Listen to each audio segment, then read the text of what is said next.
నమస్కారం అండి. నేను డాక్టర్ మోహన్ శ్రీనివాస్ మాట్లాడుతున్నానండి. ఇవాళ మనము ఫ్యాటీ లివర్ అనేటటువంటి అంశం గురించి మాట్లాడదాం. ఇది చాలామంది డాక్టర్లు చాలా సార్లు దాని యొక్క కారణాలు ఏమిటి అవి చెప్పుకుంటూ వస్తున్నారు. ఇవాళ మనం ఆల్కహాల్ తీసుకోవటం వల్ల లివర్‌లో ఫ్యాట్ వస్తుందా అనేటటువంటి అంశం గురించి స్పెసిఫిక్‌గా మాట్లాడదాం. సో, లివర్‌కి, ఆల్కహాల్‌కి సంబంధం ఏంటండి అని మీరు అడగొచ్చు. సో, ఎప్పుడైతే ఎవరైనా సరే ఆల్కహాల్ అంటే కల్లు నుంచి మొదలు పెడదాం. ఈ కల్లు, వైన్ ఇవన్నీ కూడా ఆల్కహాల్ కరిగినటువంటి పదార్థాలు. ఇక్కడి నుంచి మొదలుపెట్టి అంటే ఫర్ ఎగ్జాంపుల్ బీర్ ఉందనుకోండి. దాంట్లో ఆల్కహాల్ శాతం 4% ఉంటుంది. 4-8% రకరకాల బీర్‌ల్లో చూసుకుంటే. వైన్ కూడా సుమారుగా అలాగే ఉంటుంది. కల్లు కూడా అలాగే ఉంటుంది. 8%. 4-8 అయితే బీర్ అయితే కల్లులో 8% ఆల్కహాల్ ఉంటుంది. నెక్స్ట్ అదే గనక హార్డ్ లిక్కర్ అయితే గనక 40% ఆల్కహాల్ ఉంటుంది. అయితే వోడ్కా, రమ్ వీటిల్లో అయితే 40% ఆల్కహాల్ అంటే దానిలో 40% ప్యూర్ ఆల్కహాల్ అన్నమాట. సో ఇవి రకరకాల ఆల్కహాల్ డ్రింక్స్. ఇవి తీసుకున్నప్పుడు అది పొట్టలోకి వెళ్తుంది ఫస్టు. నోటి నుంచి మొదలయ్యి నోట్లో పెట్టుకున్నా కూడా నోటి నుంచి ఆల్కహాల్ అబ్జార్బ్ అవుతుంది. సో నోట్లో అబ్జార్బ్ అవుతుంది. అన్నకోశంలో అబ్జార్బ్ కాదు. పొట్టలో మళ్ళీ ఆల్కహాల్ అబ్జార్బ్ అవుతుంది. పొట్ట నుంచి అది మెదడుకి వెళ్తుంది. ఆల్కహాల్ ఎఫెక్ట్ ముఖ్యంగా తెలిసేది మెదడులో.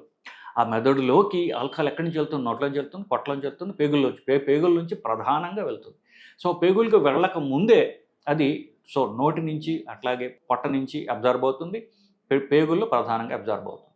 ఈ పేగుల్లో అబ్జార్ప్షన్ అంటే ఏమిటి? పేగుల్లో ఆల్కహాల్ రక్తంలోకి వచ్చి ఆ ఉన్నటువంటి రక్తంలో ఉన్నటువంటి ఆల్కహాల్ అంతా కూడా శరీరం అంతా తిరుగుతుంది.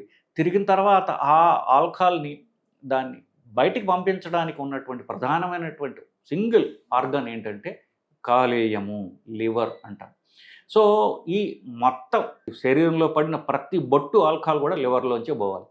లివర్లో కూడా ఒకటే ఒక ఎంజైమ్ అనేటటువంటి పదార్థం ఉంటుంది. అది ఈ యొక్క మద్యాన్ని, ఆల్కహాల్ని అది విడగొట్టి అప్పుడు శరీరం నుంచి బయటికి పంపిస్తుంది. మూత్రం గుండా కొంత పంపిస్తుంది, కొంత గాలి గుండా పంపిస్తుంది. అందుకని వాళ్ళకి ఆ నోట్లోంచి వచ్చే గాలి ఉంటుంది చూస్తారు, ఒక రకమైన వాసన ఇస్తుంది, ఆల్కహాల్ వాసన అంటాం. మూత్రం కూడా ఎక్కువ వస్తుంది. సో ఇదేంటి? తీసుకున్నట్టు ఆల్కహాల్ కాలేయం శుద్ధి చేస్తుంది. కాలేయం దాన్ని ఆల్కహాల్ని బయటికి పంపిస్తుంది అన్నమాట. ఇదంతా బాగుంది. సో ఎంత ఆల్కహాల్ తాగితే అంత లివర్ మీద దెబ్బ పడుతుంది. ఇప్పుడు మామూలుగా ఎవరైతే ఇప్పుడు శరీరం యొక్క ఒక బిహేవియర్ ఏంటంటే ఎక్కడైతే దెబ్బ తగులుతుందో, ఎక్కడైతే శరీరానికి ఒక రకమైనటువంటి ఇంజురీ అవుతుందో, ఎక్కడైతే దానికి గాయం అవుతుందో ఆ గాయమైన చోట అది ఒక తాపడం లాగా చేస్తుంది. దేంతో చేస్తుంది? కొవ్వుతో చేస్తుంది, ఫ్యాట్తో చేస్తుంది అన్నమాట. సో అందుకే పిల్లలు చూసారా, పిల్లల్లో ఫ్యాట్ ఎక్కువ ఉంటుంది, మెత్తగా ఉంటుంది. పిల్లల చర్మం కూడా మెత్తగా ఉంటుంది అప్పుడు పుట్టిన బిడ్డలది. ఎందుకు? తల్లి, ప్రకృతి అయినటువంటి తల్లి వాళ్ళకి ప్రొటెక్షన్ కింద ఫ్యాట్ పెట్టింది. సో ఫ్యాట్ అనేది చిన్న చిన్న పాపాయిల్లో ఫ్యాట్ అనేది అది ప్రొటెక్షన్ కోసం పెట్టబడింది. ఆ నిజాన్ని చెప్పాలంటే సముద్ర గర్భంలో తీవ్రమైనటువంటి చల్ల ప్రదేశాల్లో ఉన్నటువంటి జంతువులకి ఫ్యాట్ ఎక్కువ ఉంటుంది. ఆ చేపలకి, తిమింగలాలకి బ్లబ్బర్ అంటారు. అంటే ఆల్మోస్ట్ 2-3 ఫీట్ ఉన్నటువంటి ఫ్యాట్ లేయర్ ఉంటుంది. దానివల్ల వాళ్ళకి ప్రొటెక్షన్ ఎక్కువ ఉంటుంది. సరే, ఈ శరీరానికి ఎక్కడైతే గాయం అవుతుందో ఆ గాయమైన చోట అది ఫ్యాట్ పెడుతూ ఉంటుంది. అలాగే ఈ ఆల్కహాల్ వల్ల, మద్యం వల్ల లివర్ కనుక దెబ్బతింటూ ఉన్నట్లయితే అప్పుడు ఆ లివర్లో ఫ్యాట్ చేరుకోవడం మొదలవుతుంది. దీన్ని ఫ్యాటీ లివర్ అంటారు. ఫ్యాటీ లివర్ అంటే లివర్లో ఫ్యాట్ ఉన్నది అని అర్థం.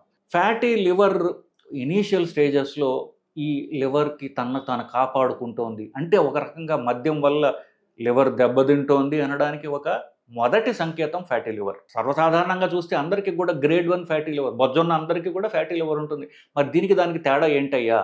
ఏంటంటే ఈ ఫ్యాటీ గ్రేడ్ 1 కాదు, గ్రేడ్ 2 ఉంటుంది, గ్రేడ్ 3 ఉండొచ్చు. అంటే మామూలుగా ఉన్న ఫ్యాట్ కంటే ఎక్కువ ఫ్యాటీ లివర్లో మనం చూస్తాం. గ్రేడ్ 2 ఫ్యాటీ లివర్ అని ఇవ్వచ్చు, గ్రేడ్ 3 ఫ్యాటీ లివర్ అని ఇవ్వచ్చు మీరు పొట్ట స్కాన్ చూసినట్లయితే.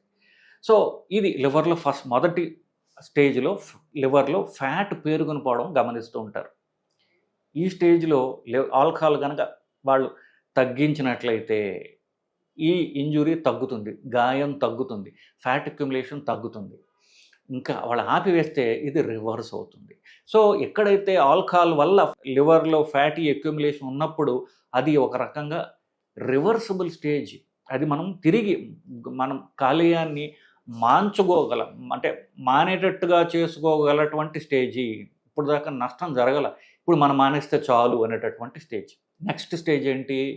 మెల్లగా ఈ ఫ్యాట్ పెట్టినా సరిపోవట్ల. ఫ్యాట్ అంటే ఊరికే గాయాన్ని మానుస్తున్నానికి ట్రై చేస్తోంది కానీ సరిపోవట్ల. అప్పుడేమవుతుంది అది లివర్ దెబ్బతినడం మొదలవుతుంది. లివర్ యొక్క కణాలు ఉంటాయి లివర్‌లో. లివర్‌కి వస్తే చూసారా నలుపుగా అలాగ ఉంటుంది చూసారా? ఆ నల్ల చిన్న కణాలు ఏవైతే ఉంటాయి ఆల్కహాల్ వల్ల దెబ్బతినడం మొదలవుతాయి. ఆ కణం లోపల ఉన్నటువంటి పదార్థాలు రక్తంలోకి వచ్చేస్తూ ఉంటాయి. అప్పుడు బ్లడ్‌లో రక్తంలో తెలుస్తుంది మనకి. రక్తంలో కాలేయ పరీక్షలు చేస్తే అప్పుడు తెలుస్తుంది మనకేంటి మొదటగా పెరిగేది జీజీటీ అనేటటువంటి ఒక పదార్థం. 55 గంటే దాటితే ఈ ఆల్కహాల్ వల్ల మద్యం వల్ల కాలేయం దెబ్బతింటోంది అని తెలుస్తుంది. ఆ జీజీటీ నార్మల్గా ఉంటుంది. జీజీటీ ఎక్కువగా ఉంటుంది 55 కంటే. ఇంకొక 2 ఎంజైమ్స్ ఉన్నాయి ఏఎస్టీ ఏఎల్టీ అని చెప్పేసి. అవి నార్మల్గా ఉంటాయి. జీజీటీ మాత్రమే ఎక్కువ ఉంటుంది. ఇది దానిలో ఫస్ట్ స్టేజ్. నెక్స్ట్ స్టేజ్ ఏమవుతుంది జీజీటీ పెరిగి ఉంటుంది. ఏఎస్టీ ఏఎల్టీ అనేటువంటి ఎంజైమ్స్ కూడా పెరిగి ఉంటాయి.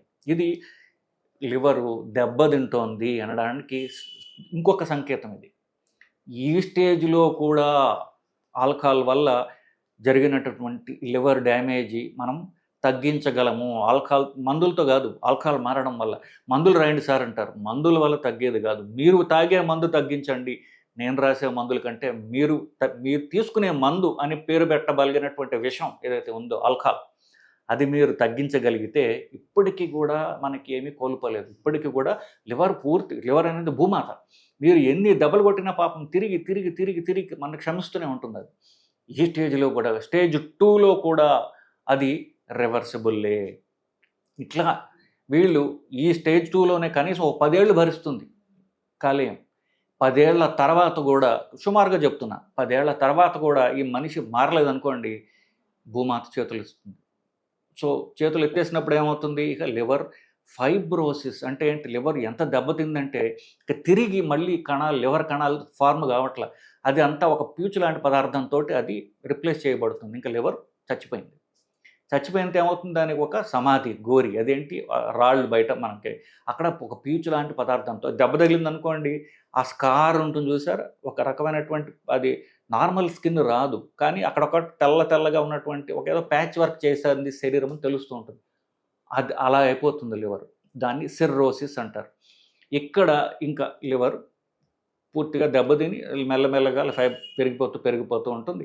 అప్పుడు పొట్టలో నీరు పెరిగిపోతూ ఉంటుంది. కాళ్ళ వాపులు వచ్చేస్తాయి. జాండీస్ పెరిగిపోతుంది. సో ఇవి ఇంకా లివర్ ఏమి చేయలేదు. మనం లివర్ని రీజనరేట్ చేయలేము కాబట్టి ఉన్న లివర్ తీసి కొత్త లివర్ పెట్టాల్సింది తప్ప ఇంకా లివర్ అనేది పని చెయ్యదు అనేటువంటి లాస్ట్ స్టేజ్ 3. అక్కడ ఆల్కహాల్ తగ్గించినా చేయగలిగేది ఏమి ఉండదు. ఆల్కహాల్ మానేసినా కూడా లివర్ తిరిగి రాదు. దానికి ఇంకా లివర్ ట్రాన్స్ప్లాంటే మార్గం. అంటే ఈ ఉన్నది పీకేసి కొత్త లివరు ఎవరో ఒకరిది తీసుకుని మనం పెట్టుకోకపోతే ప్రాణం దక్కదు. ఇది లాస్ట్ స్టేజ్. దీనిలో నేను చెప్పా ఈ స్టేజ్లో 10 ఏళ్ళు ఉంటారు వాళ్ళు. 10 ఏళ్ల ముందు వాళ్ళకి ఇంకొక 10-15 సంవత్సరాలు కాలేయం వాళ్ళకి ఛాన్స్ ఇచ్చింది. ఫస్ట్ స్టేజ్ లివర్లో ఫ్యాట్ ఉండడము, రెండవ స్టేజ్ లివర్లో ఎంజైమ్స్ పెరగడము. ఈ రెండు కూడా మనం ఆల్కహాల్ తగ్గించినట్లయితే ఇది పూర్తిగా లివర్ని మనం తిరిగి నార్మల్ స్టేజ్కి తెచ్చుకోగలిగినటువంటి స్టేజెస్. సో ఫ్యాటీ లివర్ అనేటటువంటిది ఎప్పుడైతే అల్ట్రాసౌండ్లు ఇచ్చారో గ్రేడ్ 1 దాకా పర్వాలా. గ్రేడ్ 2 ఫ్యాటీ లివర్ని ఇచ్చినట్లయితే ఒకవేళ మద్యం వల్ల లివర్ దెబ్బతింటోందేమో అనేటటువంటి మిగతా పరీక్షలు చేసుకోవడం అవసరం. అంతకంటే ముఖ్యమైనది మద్యం తగ్గించడం మానడం. దానికి తీవ్ర ప్రయత్నం మీరు చేయడం. అది చేయలేకపోతే డాక్టర్ దగ్గరికి వెళ్ళి అయ్యా మద్యం నాకు అలవాటైపోయింది, అది లేకుండా నేను ఉండలేకపోతున్నాను, సో దీనికి మన మందులు ఉన్నాయా, దానికి మన కౌన్సిలింగ్ సెంటర్స్ ఉన్నాయా అని డాక్టర్ని అడిగి మీకు సాయం చేయడానికి పెద్ద వ్యవస్థ ఉన్నది. మందులు ఉన్నాయి, రిహాబిలిటేషన్ సెంటర్స్ ఉన్నాయి. మెల్లగా తగ్గించి మీ శరీరంకి ఎక్కువ రియాక్షన్ లేకుండా చేయడానికి రిహాబిలిటేషన్ మెడిసిన్ అని ఉన్నది. అదొక పెద్ద విభాగం సైకాట్రీలో. సో మీరు చేయాల్సిందల్లా డాక్టర్ దగ్గరికి వెళ్ళి నిజం చెప్పడం, అయ్యా నా వల్ల కావట్లేదు, ఆల్కహాల్ లేకుండా ఉండలేకపోతున్నాను. ఈ భార్య పక్కన కంటిన్యూస్గా నువ్వు ఆపు అని చెప్పి అతన్ని చెప్పే కంటే కూడా అతనితోటి మనం కొంచెం సానుభూతి చూపించి అతను పాపం ఆపలేకపోతున్నాడు, ఇతని చెయ్యి దాటిపోయింది అని చెప్పి డాక్టర్ దగ్గర తీసుకొని అతను కన్విన్స్ చేసి నేను ఆపమని చెప్పట్లేదు, నీకు సహాయం చేయడానికి మేమందరం ఉన్నాము, మీ శత్రువులం కాము, నేను కంటిన్యూస్గా తిట్టి నిన్ను అంటుంటారంటే క్రిటిసైజ్ చేసి నిన్ను హేళన చేసి ఇది చేయడం కాదు. సో మేము సాయం చేయడానికి ఉన్నాం, నీ ప్రాబ్లమ్ నువ్వు సాల్వ్ చేసుకోలేకపోతున్నావు కానీ నేను నీకు సాయం చేస్తాను అని అతను రిహాబిలిటేషన్ సెంటర్లో పెట్టినట్లయితే చాలా వరకు అతనికి ఈ హ్యాబిట్ నుంచి మనం మాన్పించవచ్చు. సో ఫ్యాటీ లివర్ అనేది అంత తేలిగ్గా తీసుకోకూడదు అని చెప్పడానికి, గ్రేడ్ 2 ఫ్యాటీ లివర్ అంత తేలిగ్గా తీసుకోకండి అని చెప్పడానికి ఈ వీడియో మీకు సహాయం చేస్తుందని నా ఆశ. నమస్కారం.